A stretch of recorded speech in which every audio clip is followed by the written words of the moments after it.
Seryosong sinabi ni Jaylin, "Young Master yun, hindi sa ayaw naming tulungan kang iligtas si Moxia Ochuan, kundi wala talaga kaming ganitong lakas. Magpresyo ka para ilabas kami sa maze na ito. Basta't may pambayad, siguradong magbibigay ang lahat. Kung gaano karaming origin stones ang kailangan, sabihin mo lang, huwag kang mahiya. Huwag nang pag-usapan ang pagliligtas kay Moxia Ochuan, napakahirap niyan. Kahit pamadali lang, hindi niya ito maililigtas. May kinalaman din ito sa ilang problema sa loob ng Chamber of Commerce. Kung malalaman ito ni Mo Huayuan, malamang malaking gulo ito. Kahit hindi isaalang-alang si Mo Huayuan, si Moxia Ochuan mismo ay isang Nine Heavens Martial Emperor, sapat na iyon para magdulot sa kanya ng malaking problema. Ang ibang mga puwersa ay sunod-sunod ding sumang-ayon. Iligtas mo kami palabas, kung sa tingin ng lahat ay magagawa, mag-aambag kami ng origin stones para sa iyo. Ilabas mo na kami. Young Master yun, magpresyo ka na. Nahulaan na rin ni Leon Xiao ang ilang mga pakana. Ang pangako ni Mo Huayuan sa Thunderwind Chamber of Commerce ay marahil dahil din sa usapin ni Moxia Ochuan. Ito rin ang nagpapaliwanag kung bakit ganoon katindi ang reaksyon ni Mo Huayuan nang tanungin siya tungkol kay Moxia Ochuan noon. Mukhang may itinatago rin ang Thunderwind Chamber of Commerce, ngunit sa ngayon, wala siyang kakayahang mag-imbestiga, ngunit kailangan niyang hiramin ang lakas ng Chamber of Commerce. Malamig na tiningnan ni Leon Xiao si Jaylin, suminghal si Leon Xiao. Inalis ang kanyang mabagsik na tingin at sinabi, "Kung magpepresyo ako, ang presyo ay tiyak na ang ulo mo, Jaylin, ibibigay mo ba o hindi?" Biglang nagbago ang mukha ni Jaylin, umatras siya ng ilang hakbang, lubos na nag-iingat, galit na sinabi, "Leon Xiao, sa ngayon, lahat tayo ay nagkakaisa. Anong gusto mong gawin?" Pinag-iingatan niya si Leon Xiao habang inoobserbahan ang mga reaksyon ng iba. Habang tumatagal, lalo siyang kinakabahan. Sigurado siya na kung talagang ilalabas ni Leon Xiao ang kondisyong ito, ang mga tao rito ay walang pakialam na kukunin ang kanyang buhay. Nang maisip niya ito, agad siyang pinagpawisan ng malamig. Mahinang sinabi ni Leon Xiao, "Huwag kang mag-alala, wala akong interes sa ulo mong parang baboy. Kung hindi kita ililigtas kanina. Ang totoo, mga ginoo, si Moxia Ochuan ay may malalim na relasyon sa akin, kailangan ko siyang iligtas. Kahit ibigay ninyo ang lahat ng inyong kayamanan, wala akong pakialam." Isa pa, si Moxia Ochuan ay ang Young Master ng Mo family ng Black Iron City. Kung malalaman ng Black Iron City ang nangyari rito, at magalit sila sa inyo, wala ni isa sa inyo ang mabubuhay. Ang tatlong salitang Black Iron City ay nagpanginig sa puso ng lahat. Bagamat ang Black Iron City ay hindi isa sa 7 superior na puwersa, tiyak na isa itong nilalang na hindi kayang galitin ng 7 superior na puwersa. Kahit si Jaylin na mayabang kamakailan dahil sa suporta ng Thunderwind Chamber of Commerce, kung malalaman ng punong tanggapan ng Thunderwind Chamber of Commerce na ginalit niya ang mga tao mula sa Black Iron City, walang pag-aalinlangan na isasakripisyo siya para mapakalma ang kabilang partido. Pagkatapos mag-isip ni Tandijun, hindi niya inaasahan na may ganito pa palang bagay. Napilitan siyang magsabi, "Ang ibig sabihin ni Young Master yun ay sabay-sabay tayong pupunta sa magulong pulang lugar na iyon. Kahit papaano, dapat pag-usapan natin ito ng masinsinan para bigyan ng kaunting kumpiyansa ang lahat. Kung hindi, kung basta na lang tayo papasok, langit lang ang nakakaalam kung ano pang ibang panganib ang nasa loob." Sabi ni Leon Xiao, "Tama. Walang nakakaalam sa sitwasyon sa loob, pati divine sense ay nahaharangan. Ngunit dapat ninyong linawin ang isang punto, ang pagpasok para iligtas si Moxia Ochuan ay pagliligtas din sa inyong sariling buhay. Huwag ninyong isipin na ito ay paggawa lamang para sa akin, na may ayaw kayong itsura. Huwag ninyong gamitin ang bagay na ito para pilitin ako. Kung hindi, kapag tumatakas na kayo para sa inyong buhay, huwag na kayong sumunod sa akin palabas." Ang mukha ng lahat ay puno ng pagkadismaya. Kahit bukas pa ang lagusan, kung walang pangunguna ni Leon Xiao, mahigit kalahati sa kanila ang hindi makakalabas. Ang sinabi niyang ito ay malinaw na itinali na silang lahat sa kanyang karwahe ng digmaan. Sabi ni Xun Ziming, "Tama ang sinabi ni Young Master yun. Ang grupo natin ay parang tinutulungan din ang ating sarili, katulad ng pagtulong ni Young Master yun kay President Xi kanina. Nasa iisang bangka tayo ngayon, natural na dapat tayong magtulungan para malampasan ang mahirap na pagsubok na ito. Isa pa, ang mga bayani ng Black Iron City ay mga taong karapat-dapat kaibiganin. Kahit wala pa ang relasyon ni Young Master yun, kung makakaharap natin ang bagay na ito ngayon, tiyak nakikilos din tayo." Pagkatapos malaman na wala ng ibang daan, naging seryoso ang mukha ni Xun Ziming. Ipinakita niya ang kanyang saloobin at paninindigan. Bagamat kinamuhian siya ng ilan, nagsalita na ang ilang malalaking pinuno, kaya wala na silang ibang pagpipilian. Nagsimulang mangalap ng suporta si Liu Xiao. Nagsalita siya, mabuti. Bihira kayong maging ganito. Basta't matapos ang bagay na ito, tiyak na gagawin ko ang lahat para mailabas ang bawat isa sa panganib na ito. Kung may mga benepisyo, tinitiyak ko rin na bawat isa ay magkakaroon ng bahagi. Ang problema lang ay kung gaano karami. At ikaw, President J, basta't buong puso mo akong tutulungan sa pagliligtas sa tao, ang mga nagawa mo dati ay maaari kong kalimutan. Kung hindi, sarilihin mo ang kahihinatnan. Sumibol ang pag-asa sa puso ng lahat. Maging ito man ay pagtakas mula sa kamatayan o paghahanap ng kayamanan, sa pangako ni Liu Xiao, mas nakaramdam sila ng katiyakan. Tanging sina Tan Dijun at ang mga lokal na puwersa lamang ang bahagyang sumimangot. Ang usapin ng kayamanan ay wala pang linaw. Kahit mayroon pa, bakit si Liu Xiao ang magpapasya sa pamamahagi at magagarantiya pa ng isang bahagi? Talaga bang iniisip niyang maibabahagi niya ang kayamanan sa lahat? Lahat sila ay nakaramdam ng hindi kasiyahan. Biglang nagbago ang mukha ni Jilin, bakas ang takot. Sa ilalim ng malinaw na tingin ni Liu Xiao, sa wakas ay unti-unti siyang naging matatag. Nagangalit ang mga ngipin, sinabi niya, sige, maniniwala ako kay Young Master Yun sa pagkakataong ito. Malaki rin ang kanyang naging desisyon. Kung ang mga ginawa niya dati ay malalaman ni Mo Huayuan o ng Black Iron City, hindi lamang ang Mo family ang gugustuhing pumatay sa kanya. Malamang pati ang punong tanggapan ng Thunderwind Chamber of Commerce ay papatayin siya para mapakalma ang galit ng Black Iron City. Bagamat sa ngayon ay hindi niya alam kung ano ang pinanghahawakan ni Liu Xiao para mangako. Isang sinag ng pag-asa at hindi maipaliwanag na tiwala ang sumibol sa kanya. Mabuti. Sa susunod na mga bagay, sana lahat ay magtulungan. Kung may sinumang magkakaroon ng ibang intensyon, huwag ninyo akong sisihin kung hindi ko kayo pinaalalahanan, direktang mamamatay kayo sa ilalim ng aking espada. Ang tono ni Liu Xiao ay naging malamig. Ang pagliligtas kay Mo Xiaochuan ay kinakailangan, hindi pinapayagan ang sinumang sumira nito. Dahan-dahang nagsalita si Jilin, huwag kang mag-alala, ito ay para sa kapakanan at buhay ng lahat. Tumango si matandang Li. Kung gayon, mabuti. Lahat, magpahinga muna kayo sandali, ibalik ang inyong origin key. Mamaya, sumunod kayo sa akin, sabay-sabay tayong susugod. Pagkasabi nito ni Liu Xiao, nagsimula siyang umupo sa lupa, nag-cross-leg, at nagsimulang mag-circulate ng ki para magpahinga at magpagaling. Sa katunayan, ang pagliligtas kay Mo Xiaochuan ay hindi mahirap. Kailangan lang siyang hilahin papasok sa Divine Realm Tablet, at lahat ay natural nang makokontrol niya. Ngunit ang kabilang partido ay kasalukuyang walang katinuan. Ang paggamit ng spiritual force para makapasok sa Sea of Consciousness ng kabilang partido ay imposible. Tanging sa pamamagitan lamang ng pansamantalang pag-seal sa kanyang katawan saka siya mahihila papasok sa Divine Realm Tablet. Pagkatapos, gamit ang kanyang sariling lakas at ang lakas ni Yuan Gaohan, mapapaalis niya ang masamang spirit na iyon. Ang munting diamanting gourd ay tumayo rin sa tabi ni Liu Xiao. Umupo ito ng naka-cross-legged, gumawa ng mga hand seal para maglinang, na nagpatulala sa lahat, hindi maintindihan kung bakit ang isang puppet ay maaaring umupo. Ngunit bukod sa pagiging puppet, wala na silang maisip na iba pa. Kung sasabihin ito ay isang demonic beast, kulang ito sa espiritualidad. Isa pa, imposible para kay Liu Xiao na maging isang beast tamer. Sa ganoon kalakas na sariling lakas, wala siyang panahon para sayangin sa aspeto ng pagsasanay ng mga hayop. Kung hindi nila maisip, huwag na lang nilang isipin. Isa pa, napakaraming sikreto ang nakapalibot kay Liu Xiao, at napakarami rin niyang mga pamamaraan. Hindi nila ito pinag-isipan ng husto, maaari lamang nilang itago ito sa kanilang mga sarili. Karamihan sa kanila ay naubusan lamang ng origin key, hindi naman nasugatan. Tanging sina Liu Xiao at Jilin lamang ang nagtamo ng ilang panloob na pinsala. Pagkatapos ng ilang sandali ng pagpapahinga, gumaling na sila. Sa wakas, sa panguna ni Liu Xiao, tumalon sila papasok sa magulong pulang lugar na iyon. Sa loob ay napakadilim, hindi matukoy ang hilaga o timog.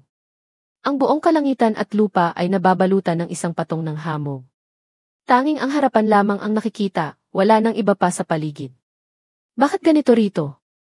Lahat ay labis na natakot. Seryoso ring sinabi ni Tan Dijun, may iba pa bang espasyo sa loob ng hamog? Mula sa labas, mukhang mahigit 100 metro lang ang sakop nito. Malinaw na isa itong hiwalay na mundo. Sa pagkakataong ito, may problema tayo. Malalim na nag-isip si Leon Xiao. Napakalakas ng restriksyon. Tanging sa pamamagitan lamang ng pagsunod sa purple ore papasok dito, at sa patuloy na pagbuhos ng lakas mula sa minahan, saka lamang makakapaglagay ng ganitong restriksyon, na tatagal ng libu-libong taon nang hindi nasisira. Mga Ginoo, sumunod kayo sa akin. Lumipad siya paitaas. Ang espasyong ito ay puno ng aura ng Self-Flame Gold Essence, ngunit nahuli pa rin niya ang mahinang pagyanig na iniwan ni Moxia Ochuan. Tiningnan niya ang direksyon pagkatapos ay sumulong. Daan-daang tao ang lumipad kasunod niya. Sa ganitong klasing lugar, puno ng kakaibang bagay at panganib. Kahit sino pa ang ayaw mag-ambag ng lakas ay kailangang sumulong, ang pagsunod ng malapitan sa grupo ang pinakaligtas. Biglang nanlaki ang mga mata ni Matandang Li. Sa unahan iyon. Pagkatapos ng ilang sandali ng paglipad, nakita ni Leon Xiao sa abot tanaw ang isang malaking altar. Mabilis itong nakita ng lahat. Nanlaki ang kanilang mga mata, ang kanilang mga bibig ay nakabuka na kayang magkasya ang isang itlog ng manok. Self-Flame Gold Essence Prime. Isang buong altar na gawa sa Self-Flame Gold Essence Prime. Hiyaw ni Jaylin sa gulat, puno ng pagkamangha ang kanyang mga mata, nanginginig ang kanyang katawan. Sumigaw siya ng malakas, Diyos ko.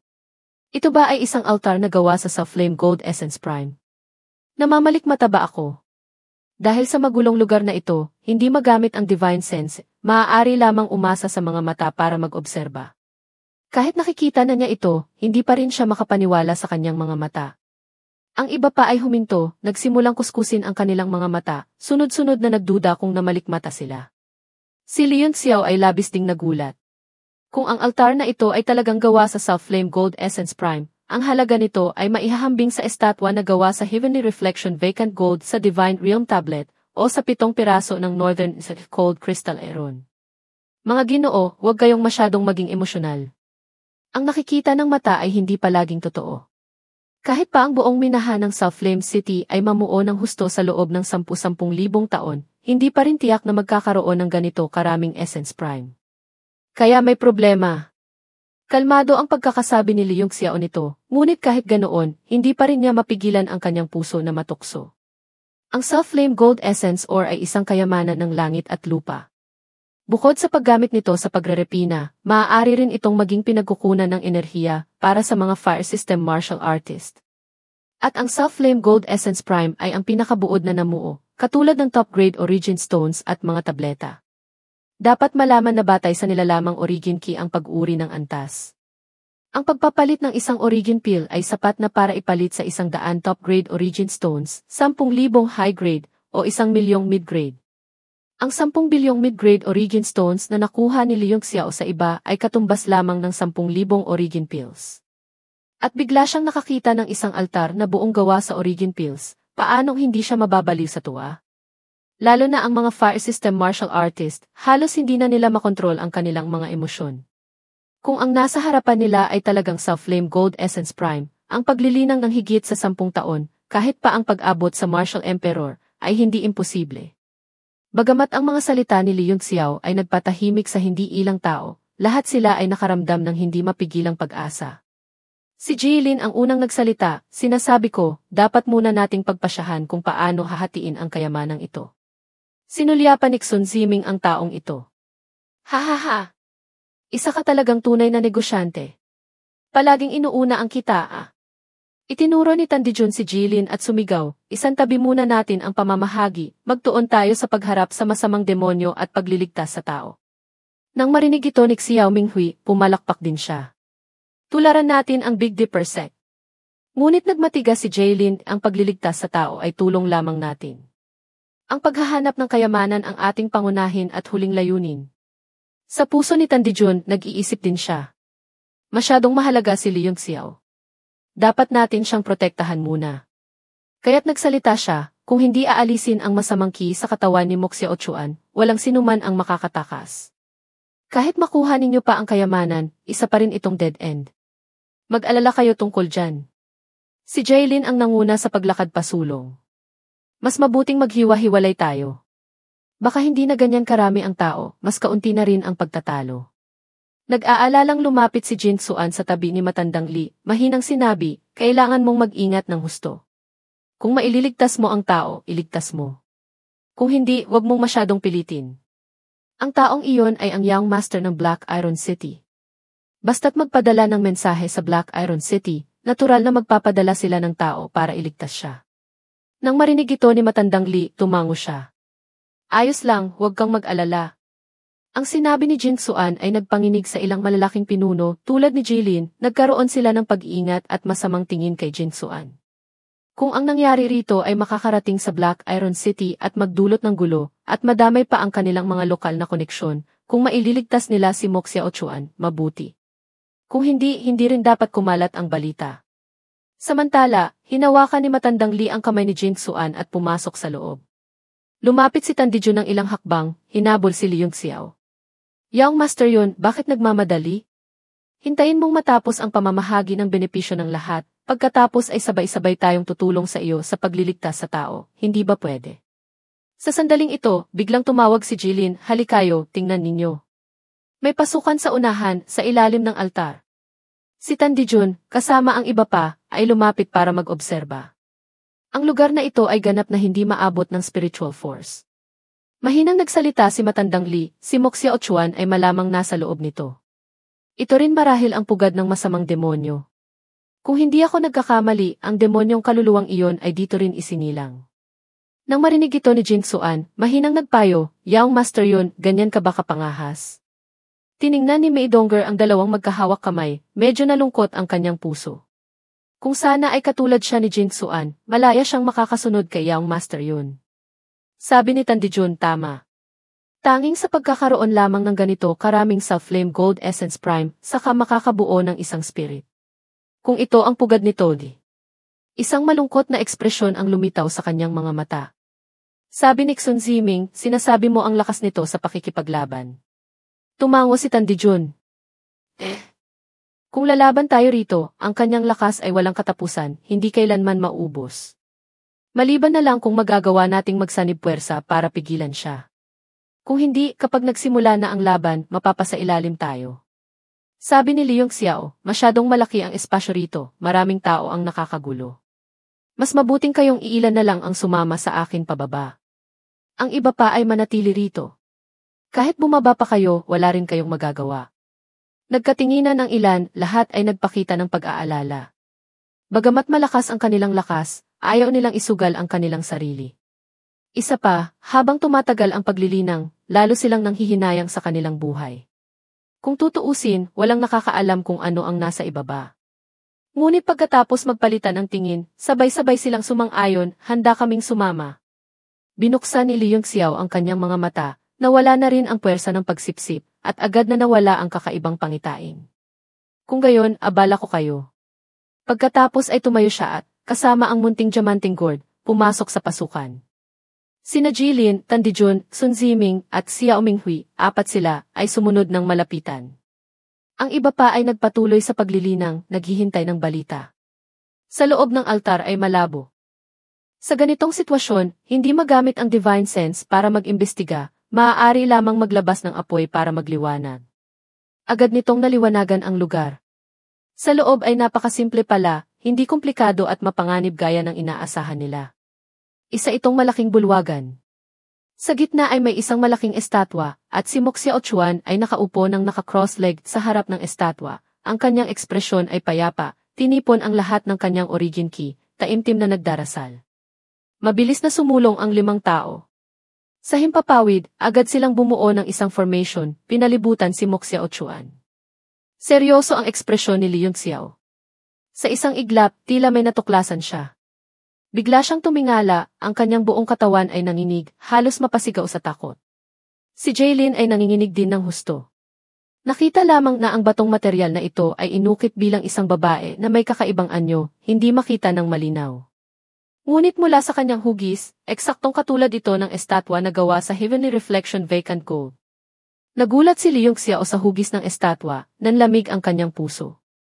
Naramdaman lamang niya ang isang malamig na agos mula sa kanyang likod na umakyat sa kanyang ulo.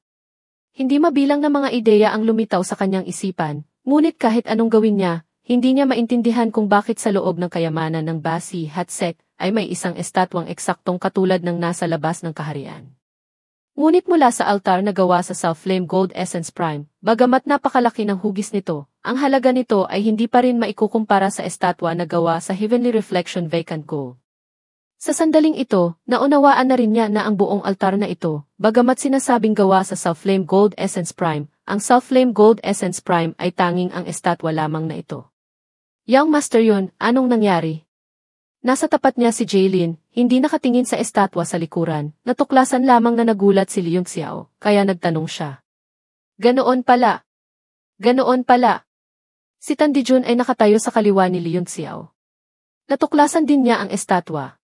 Tuwang-tuwa siyang nagsabi, kung gayon, ang tunay na Self-Flame Gold Essence Prime ay ang estatwang ito. Napakalaking kayamanan nito. Ang kasakiman ay sumibol sa mga mata ni Sun Ziming. Nakalimutan na ng lahat ang kanilang misyon at nakatitig na lamang sa estatwa ng may pagkabobo. Hindi maganda. Biglang nagulat at natakot si Liung Xiao. Ipikit ninyo ang inyong mga mata. Huwag ninyong tingnan ang mukha ng estatwang iyan. Ang mukha ng estatwa ay orihinal ng kakaiba at mahirap makita ng malinaw. Ngunit ngayon, habang tinititigan, nagsimula itong unti-unting luminaw. Ngunit nang malinaw nang lumitaw ang estatwa, isang pagyanig ang sumibol sa gitna ng kilay ni Liung Xiao. Noon lamang siya nahila mula sa pagkatulala at natauhan. Agad na naglabas si Matandang Li ng isang Dharma Seal, direktang tumama sa Sea of Consciousness ng tulalang si Tan Dijun. Ang kanyang spiritual force ay napakalakas na, muntik na siyang tamaan ng hindi namamalayan, paano pa kaya ang iba? Kaya sumigaw siya ng malakas, kayo rin. Gamitin ang inyong spiritual force para protektahan ang inyong Sea of Consciousness. Bigla, sa likuran, umalingaw ang takot na sigaw ni Jilin, Xiao Minghui. Ano ang ginagawa mo? Lumingon si Matandang Li at nakita si Xiao Minghui na sumusugod na kay Jilin, habang si Sun Ziming naman ay nakangising ngipin na sumusugod kay Matandang Li. Tiningnan ang ekspresyon sa kanyang mukha na may mga litaw na ugat at namumulang mga mata, si Matandang Li ay wala ring magawa. Ngunit walang oras. Nagmamadaling iwinasiwas ni Liung Xiao ang Northern Cold Crystal Sword. Pinipigilan ang mga sinag. Ngunit si Sun Ziming, bagamat hindi isang peak martial sovereign, ay hindi rin gaanong nalalayo. Ang kanyang mga sinag ay hindi kayang pigilan ng kahit sino. Ang kanyang buong katawan ay naging kulay ginto, ilang sinag ang tumama sa kanyang katawan, dumaloy ang sariwang dugo. Agad na nag-utos si Matandang Li, tulungan ninyo akong pigilan siya. Noon lamang nakabawi ang munting diamanteng gourd. Sumigaw ito ng malakas, lumaki ng husto, at humarang sa harap ni Liung Xiao. Noon lamang naging ligtas ang sitwasyon. Ang paligid ng munting diamanteng gourd ay pawang mga nintyre na materyales sa pagrerepina, hindi talaga takot sa mga atake ng antas ng martial sovereign. Lumipad ito diretso kay Sun Ziming. Malaya na ang mga kamay ni Matandang Li, lumipad siya patungo kay Moxia Ochuan na nakaupo at naglilinang. Nakatayo siya sa gitna ng bulwagan, tiningnan si Moxia Ochuan na walang imik na nakaupo sa lupa, tahimik na nagpapagaling. Hindi siya nagmamadaling kumilos, umaasang mapapatagal ang oras hanggang matapos ang labanan sa lupa. Ngunit ang nais ay hindi nangyari. Binuksan ni Moxia Ochuan ang kanyang mga mata, isang mabagsik na masamang hangin ang lumabas mula sa kanyang mga mata. Ngunit hindi ito namumula dahil sa lason, bagkus ay napakalinaw. Nagsalita siya, sino ka? Ang kanyang boses ay napakakalmado, wala rin siyang anyo ng isang taong sinapian ng masamang spirit. Ang liwanag sa kanyang mga mata ay kumikislap, hindi rin mukhang nawala ng katinuan. Ikaw nanumbalik ka na? Nagulat at tuwang-tuwa na nagtanong si Liung Xiao. Isang malaking alon ang sumibol sa kanyang puso, mahirap pigilan ang kanyang emosyon. Agad na nakumpirma ni Liung Xiao na malinaw ang katinuan ni Moxia Ochuan. Agad siyang tuwang-tuwa na nagsabi, Xiao Ochuan. Dati, sinapian ka ng masamang spirit sa iyong katawan, ano iyon? Ayos ka na ba ngayon? Tinitigan siya ni Moxia Ochuan sandali, isang bakas ng pagdududa ang lumitaw sa kanyang mukha. Xiao Ochuan, magkakilala ba tayo? Sino ka? Malinaw na hindi pa kita nakikita dati, ngunit bakit parang kilala kita? Tumingala siya sa himpapawid, saka nagsabi, kung gayon, ito pala ang Thunderwind Chamber of Commerce. Yes, said, Jaylin, may mukha pa kayong humarap sa akin. Mukhang kakakubkob ninyo lang sa akin sa labas ng kuweba, muntik na akong ki. Bigla siyang natigilan, nanigas. Bigla siyang nagulat na sumigaw, ikaw ang binatang lumaban sa akin kanina, pagkatapos ay ginamit ang pamatay demonyo. Isang maningning na liwanag ang lumabas sa kanyang mga mata. Ang kanyang katawan, sa sandaling ito, ay hindi mapigilang manginig, isang malaking pagbabago ang lumitaw sa kanyang emosyon. Ikaw sino ka ba talaga? Bakit mo alam ang pamatay demonyo? Tila may nahulaan siya. Malungkot siyang nagsabi, hindi kaya ikaw ang huling disipulong tinanggap ni Guro. Nang maisip niya ito, dalawang hanay ng luha ang dumaloy, puno ng pait na sinabi, nakakainis. Si Mo Xiaochuan ay walang silbi. Walang kakayahang siya sa atin ang dahilan ng pagkamatay ni Guro. Ngayon, lalo pa akong nakakulong dito, hindi ko alam kung kailan ko pa makikita ang sikat ng araw. Nakakainis. Isang suntok ang kanyang ibinigay sa lupa, isang pulang liwanag ang lumitaw. Ang kanyang katawan ay nanginginig dahil sa matinding pagbabago ng emosyon. Lumingon siya, isang pulang aura ang lumitaw, ang kanyang mga mata ay unti-unti ring namula. Natakot si Liang Xiao. Xiaochuan. Ano ba talaga ang nangyari sa iyo? Bigla, nanginig ang buong katawan ni Xiaochuan. Ang mukha ni Mo Xiaochuan ay puno ng sakit. Bigla siyang sumigaw, umalis ka. Bilisan mo. Gusto ng masamang spirit na kontrolin ang katawan ko. Nahihirapan siyang gumulong-gulong sa lupa, parang isang maliit na isda na nasa sangkalan. Ang kanyang dalawang kamay ay nakatakip sa kanyang tiyan, nais protektahan ang kanyang spirit platform at divine sense mula sa pagsalakay ng masamang hayop. Labis na nanginig ang puso ni Liang Xiao. Nagmamadali siyang sumugod pasulong. Ang kanyang dalawang kamay ay mabilis na gumawa ng mga secret seal, bumuo ng isang seal. Basta na lang niya itong ibinagsak, nais siyang iseal sa isang iglap, pagkatapos ay direktang hilahin papasok sa Divine Realm Tablet. Ngunit ang seal ay tumama sa masamang spirit na muling lumitaw. Isang nakakatakot na mukha ang umungal, pinipigilan ang seal ni Liang Xiao. Sinapian ng masamang spirit si Matandang Li, paano niya ito maiseal?